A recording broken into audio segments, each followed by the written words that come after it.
tidak bisa dipungkiri. Kita menghadapi situasi di mana sebagian remaja kehilangan arah.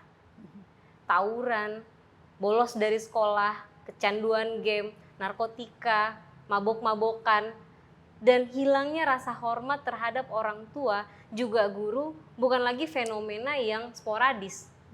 Dalam kondisi ini, negara memang harus hadir.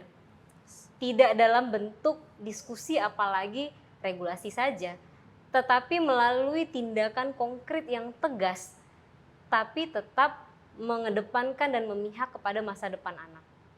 Selamat datang di Rame, Ruang Aman Melisa.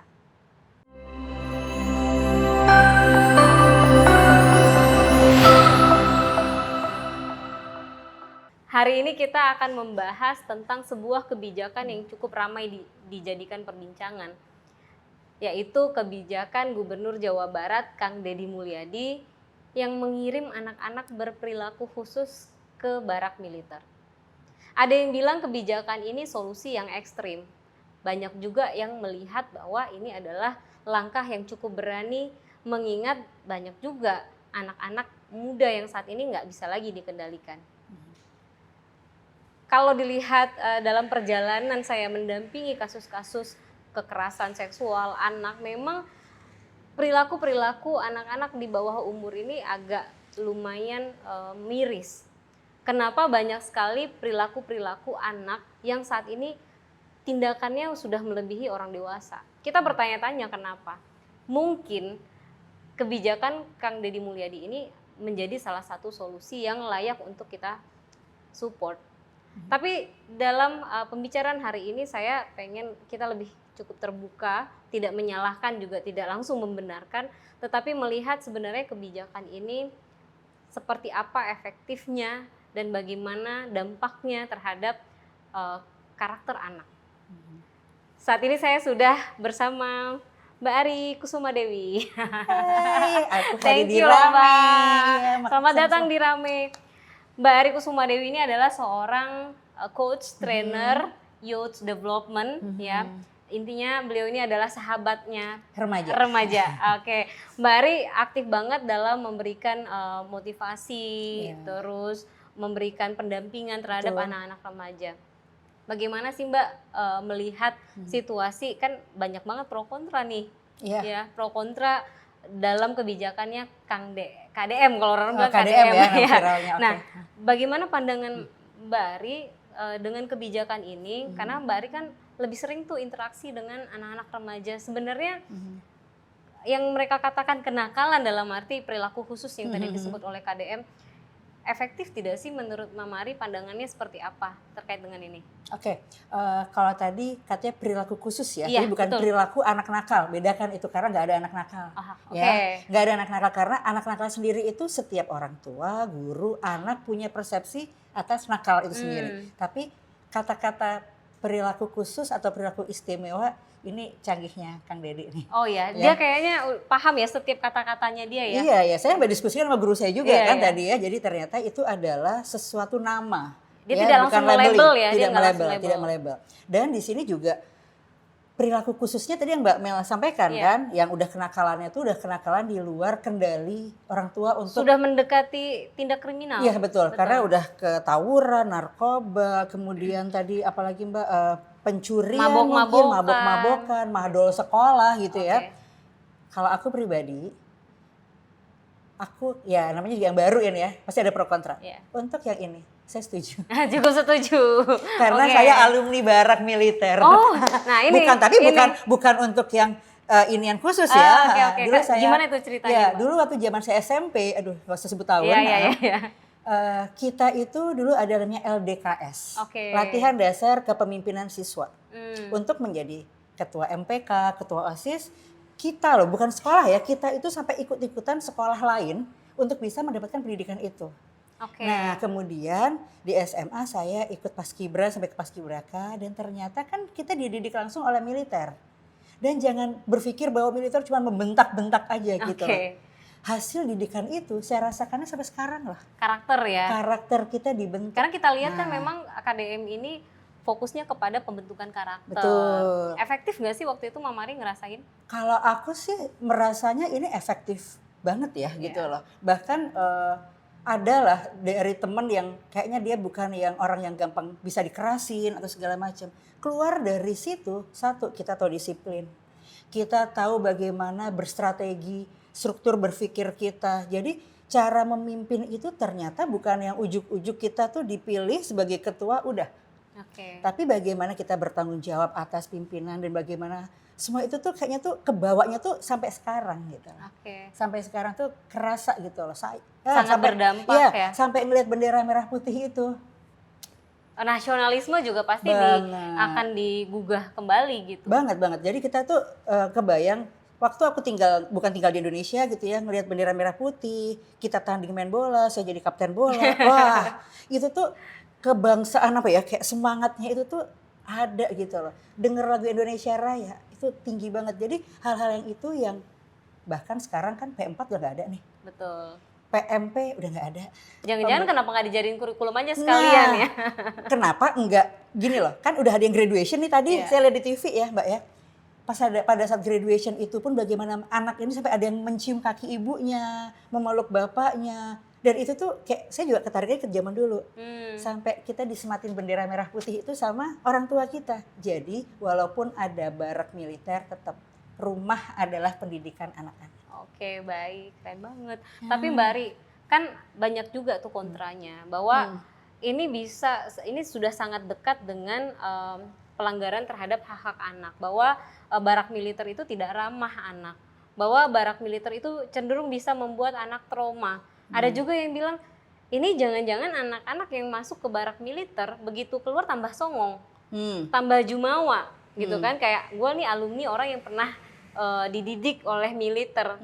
Nah bagaimana itu Mbak Ari, karakter-karakter atau kontra-kontra seperti itu? Setiap sesuatu yang dibuat pasti ada dampak. Jadi kita bisa berharap bahwa dampak yang baik buat anak-anak kita. Tapi nggak mungkin ada dari 100% itu jadi. Betul. Mengeluarkan 50% itu udah bagus banget. Gitu loh. Dan apalagi yang 500 ini kalau dia udah keluar dari barak, tidak ada pendampingan, ya sama awan juga sih Mbak. Gitu. Iya, tapi karena aku kan suka setiap hari loh. Setiap hari di DM Instagramku itu selalu dikirim-kirimin pemberitaan-pemberitaan kekerasan yang dilakukan oleh anak juga.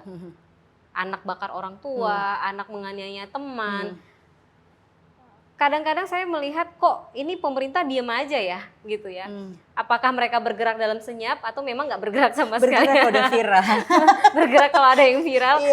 Cuma kan kita berpikir kalau selalu dengan diskusi, regulasi, saya setuju bahwa apapun yang dilakukan oleh pemerintah sebagai bentuk kebijakan tentu perlu ada regulasi. Betul. Biar jelas gitu ya, targetnya, indikasi dan segala macam itu jelas. Tidak melenceng, publik pun bisa menilai gitu.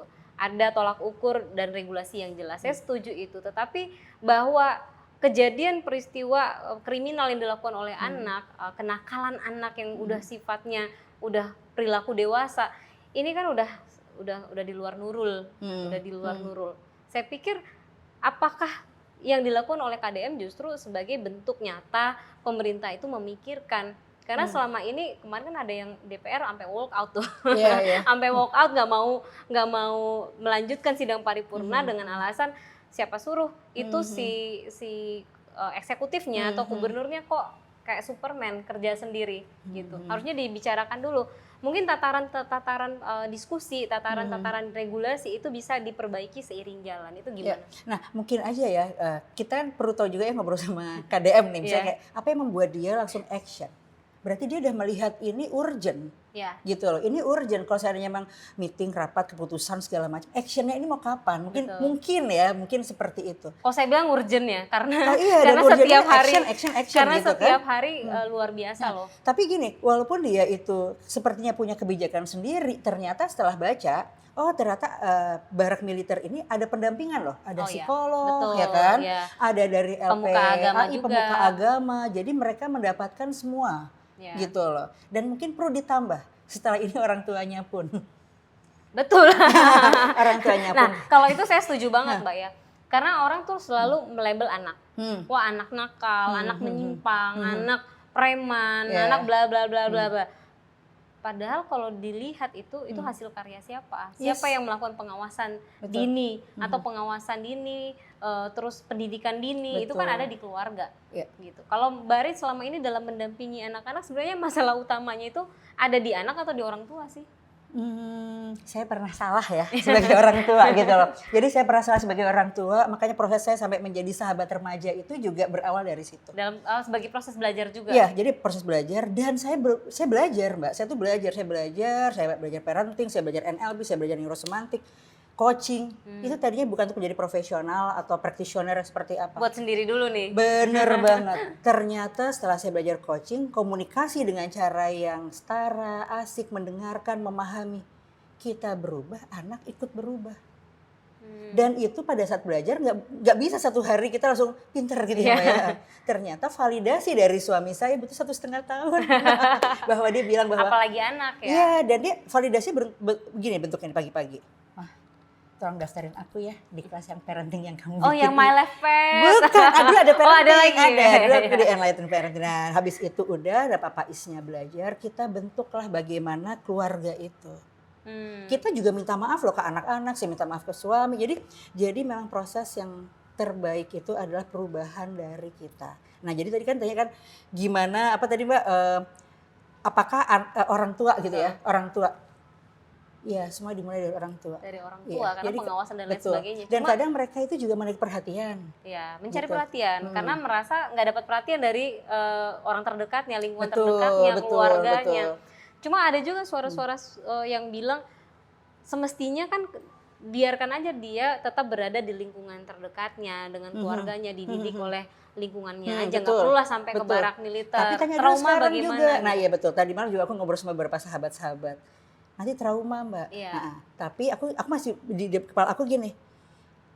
Aku kan pernah merasakan ada di dalam sana. Trauma nggak?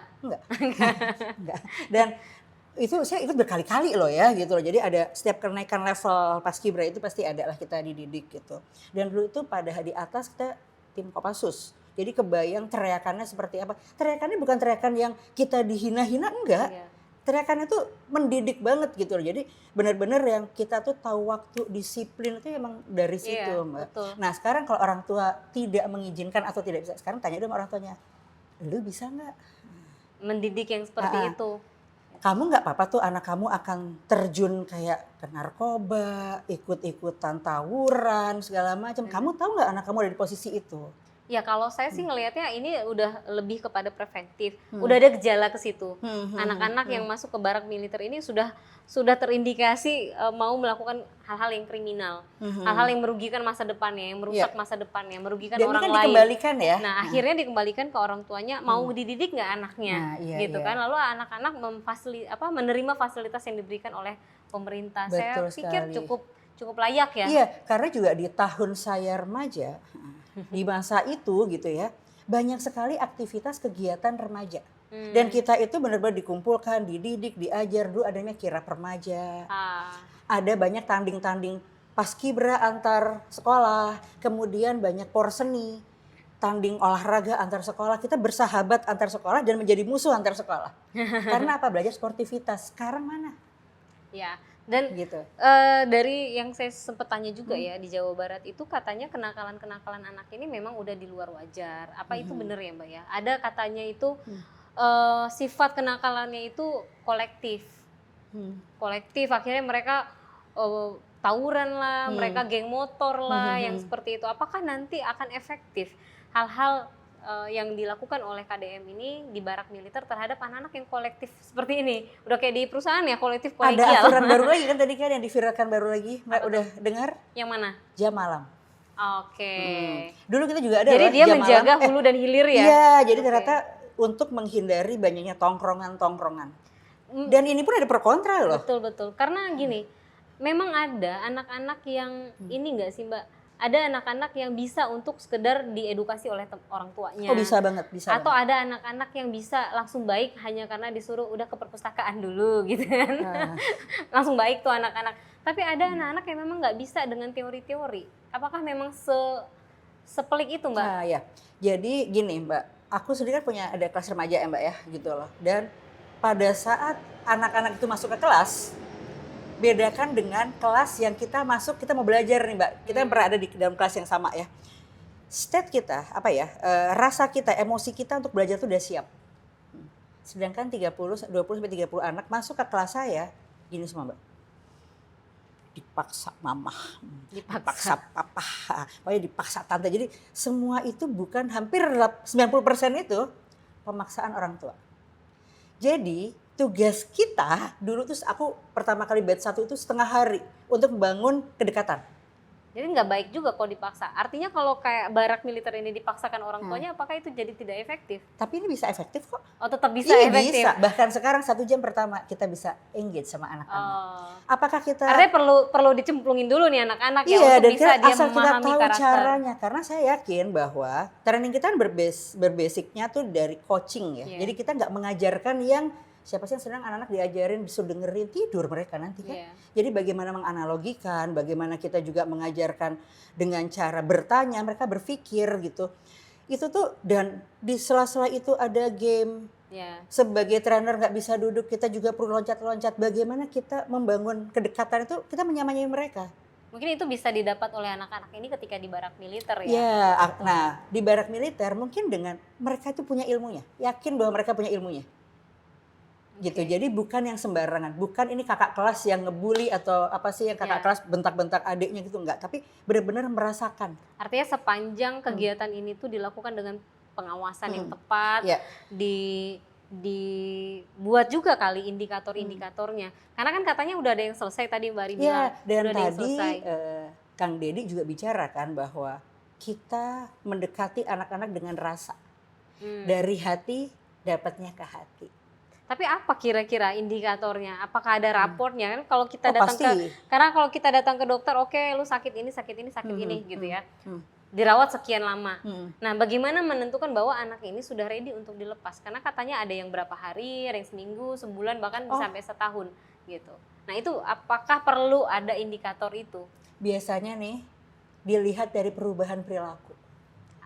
Artinya perlu ada indikator assessment. Ada assessment, dan ada juga yang bisa kita lihat secara langsung. Karena dalam suatu kelas atau suatu pelatihan, ya atau enggak di dalam barak, kita kan bisa lihat kok anak-anak yang pay attention dengan baik. Yang fokus, itu kan kelihatan banget tuh. Nah ini juga harapannya kita emang bisa pro dan kontra. Tapi kan ini udah ada action ya, daripada enggak.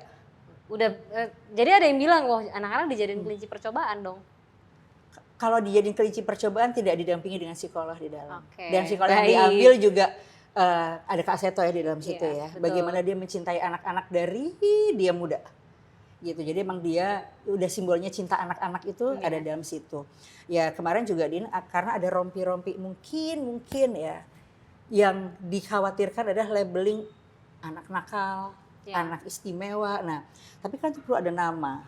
Nah, jadinya dan perlu ada sosialisasi ke masyarakat juga bagaimana mereka menerima anak-anak ini ketika kembali. Betul. Dan gini loh, kontranya itu memang oke, boleh ada. Itu buat apa? Buat review. Ya kan? Kan semuanya itu juga kita butuh kontra atau enggak review yang membangun. Nah, siapa tahu ini yang pertama, nanti yang selanjutnya lagi akan ada perbaikan, evaluasi. Betul. Gitu. Kenapa ini tidak diikuti banyak daerah kalau memang ini jadi kegiatan atau kebijakan yang bermanfaat bagi anak-anak kita gitu ya? Betul banget kalau seandainya. Bahkan ada satu sekolah nih di Jakarta yang menggunakan cara militer di setiap angkatannya. Jadi anak-anak ini satu sekolah itu belajar leadership oleh militer. Oh itu sudah dilakukan? Udah dari sekolah, dari zaman, dari nakal nggak nakal semuanya ikut. Makanya tadi saya sempat berpikir kenapa nggak dijadikan kurikulum aja tentang pendidikan karakter bahkan ini. Setiap Jumat jam 5 pagi mereka udah lari pagi semuanya. Satu sekolah. Sehat dong. Ya. Habis itu saya juga tadi dapat cerita dari Jogja. Ada satu sekolah lagi yang isinya laki semua, yang kelihatan anaknya tuh kayak ada yang rambut panjang, ada segala macam. Tapi kelihatan dididik dengan sangat disiplin. Tapi value keluarga nomor 1. Jadi bagaimana itu bisa diterapkan. Jadi ternyata memang pendidikan karakter itu penting banget.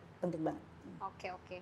Gitu. Bari, kira-kira kalau kebijakan ini dijalankan, Mbak Ari melihat apa yang perlu dijadikan pegangan oleh orang tua untuk mengindikasi atau menanggapi anak-anaknya ketika anaknya masuk ke dalam barak itu?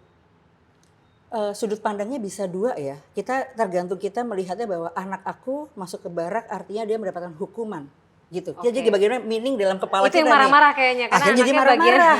Padahal gimana kan sih anak aku tujuan. gini-gini? Sebenarnya itu rasa apa sih sebenarnya? Rasa kecewa yang keluarnya marah-marah. Iya. Gitu ya.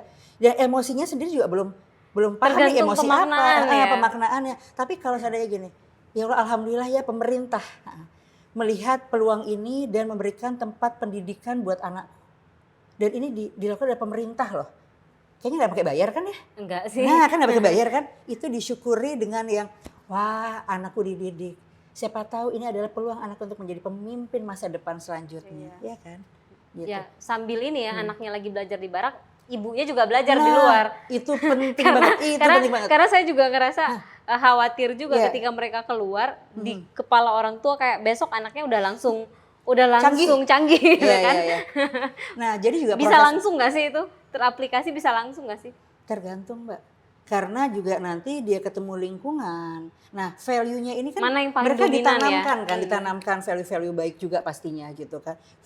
Dan value kepemimpinan. Nah, mereka juga pasti akan bisa berkata sama dirinya sendiri juga. Tapi sebaik-baiknya orang, sebaik-baiknya anak, ini masih anak remaja ya, lingkungan itu juga perlu diperhatikan. Betul. Karena lingkungan yang terdekat. Kita saat ini, Mbak Melisa seperti ini, aku seperti ini, produk kok dari orang tua kita. Betul. Produk dari lingkungan kita.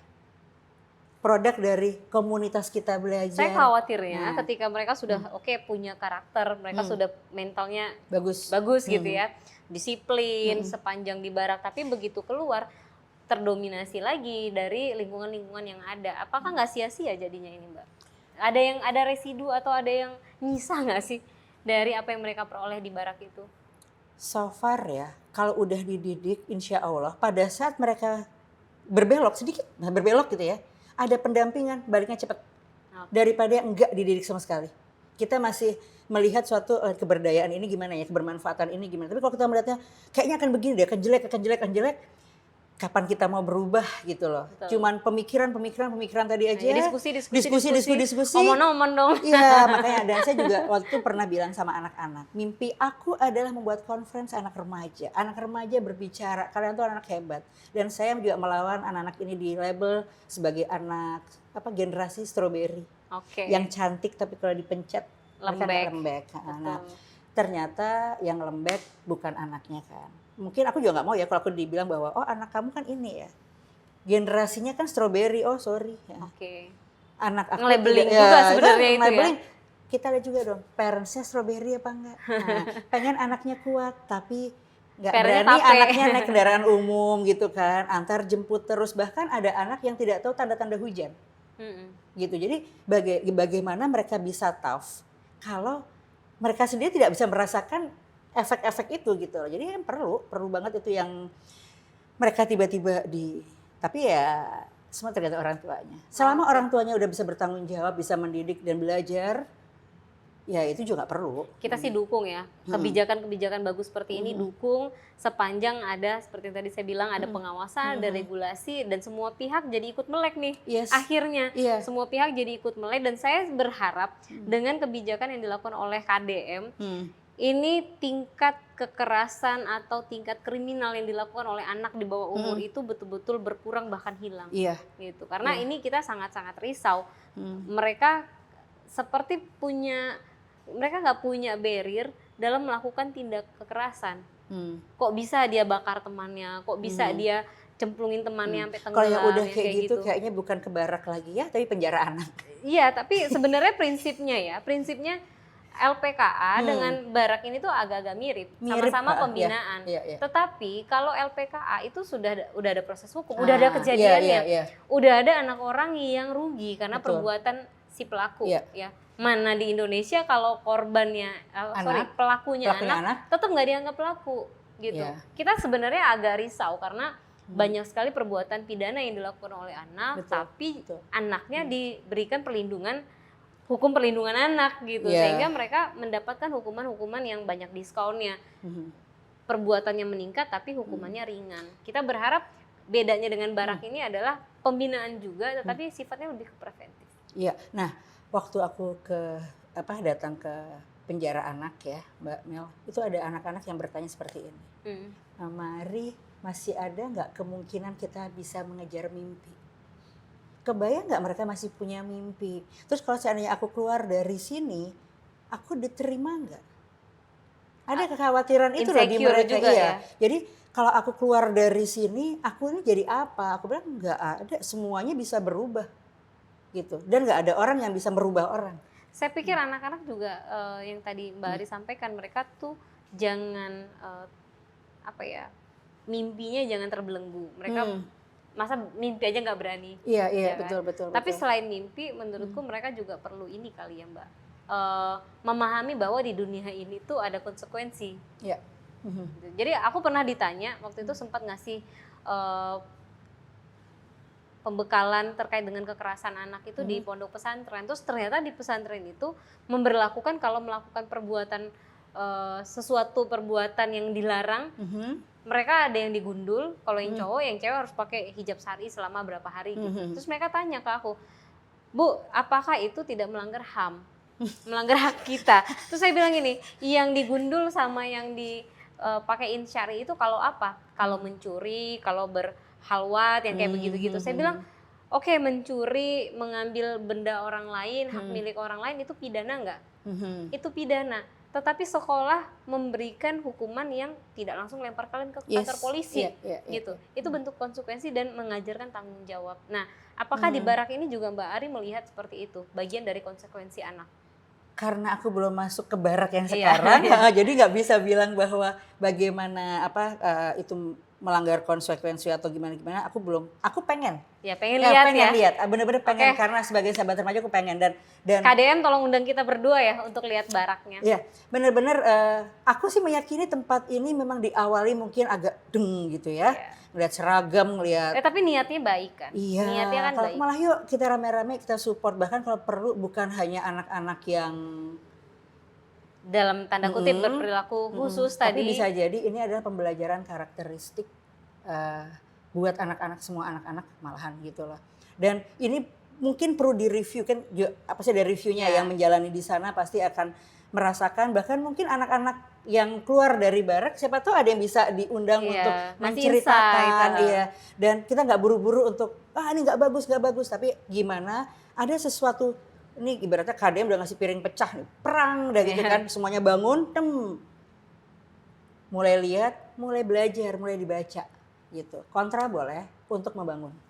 Gitu. Jadi bukan yang sama tadi ngomongin pesantren, Mbak. Oh ya. Sama aja kan sama orang tua yang kalau kamu nakal, kalau kamu nggak nurut, masuk pesantren. Oh iya, sekarang lagi rame juga. Itu kan, ya kan. Tapi ada pelintiran-pelintiran dari kebijakannya KDM. Jadi orang tua sekarang dikit-dikit nakutin anaknya. Kamu Kang Dedi. Nah gitu itu dia tuh. Kali itu kayaknya dampaknya bagus nggak sih kalau nakut-nakutin? Ini namanya nakut-nakutin ya? Enggak, karena anak-anak kecil mempercayai anak-anak kecil itu terinstall. Mereka percaya dan nurut apa kata orang tua dan guru. Dan orang tuanya bilang, kalau nggak mandi panggil Kang Dedi ya, kalau nggak ini panggil Kang Dedi. Nah ini hati-hati buat para selebgram.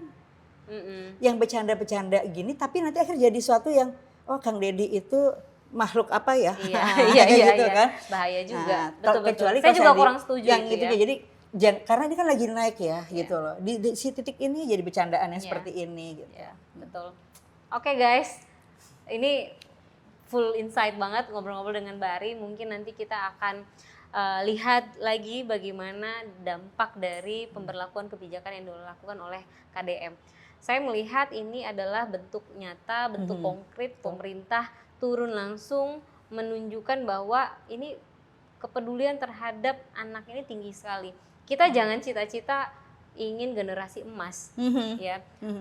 Jangan bercita-cita kita ingin mendapatkan bonus demografi, tetapi urusan perilaku anak, kekerasan yang dilakukan oleh anak di bawah umur itu tidak menjadikan sebuah gerakan yang nyata seperti yang dilakukan oleh KDM.